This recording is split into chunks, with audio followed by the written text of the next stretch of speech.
congratulations on the film.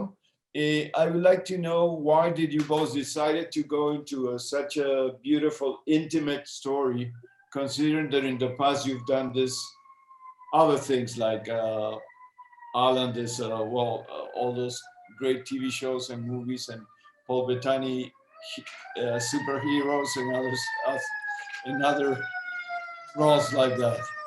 Can I ask, is somebody about to arrest you? Sorry? Somebody about to arrest you? Why? Yeah. But we have 5 minutes. You can continue.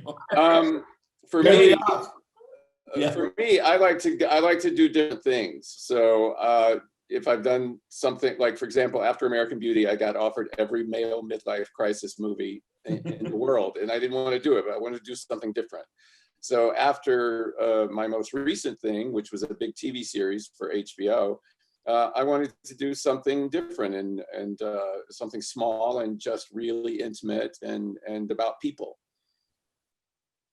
I think it's a great story of finding tolerance, and also it explores self-hatred in a way.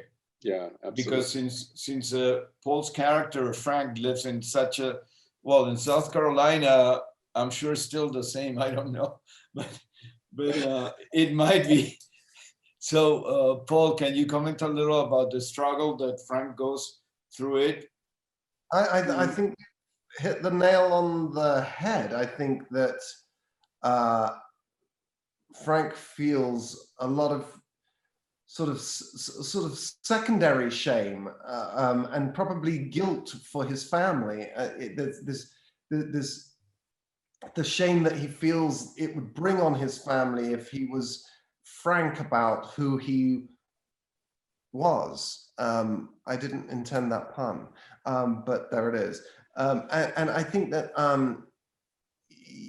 you know, that it is a story about acceptance and his acceptance of who he is, and his acceptance of how, you know, how far his family can come towards him. I really like that at the end, despite the fact that the sun is out and God is in his heaven, and there are family members that are just not, and we see them, and I think it's, you know, brilliant that Alan wrote it like that, that there are family members that are not going to accept this, but that's okay. There are enough of his core family for Alan, for Frank to have a authentic relationship with them now.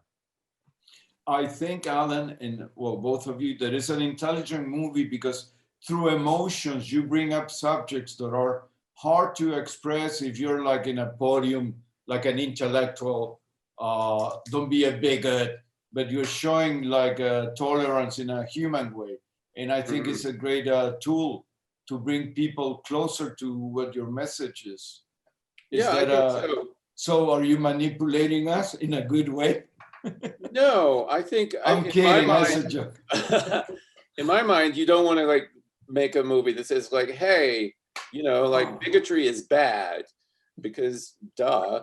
But if you make a movie about a man who's facing his own demons and struggling with his own shame and guilt, not only because he's gay and that's what he's been taught by his culture and his religion and his society, but also because he feels personally responsible for what happened to Sam. And so having to sort of face his own demons and forgive himself is a more interesting story, more interesting way to tell that story to me than, hey, you know what, bigotry's bad, you shouldn't be a bigot.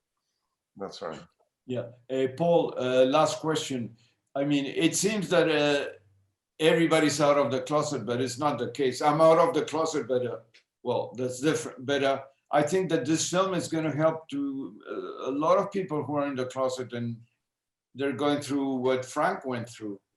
Maybe you might become a symbol of liberation for younger people who live in, I don't know, Nebraska or I don't know where.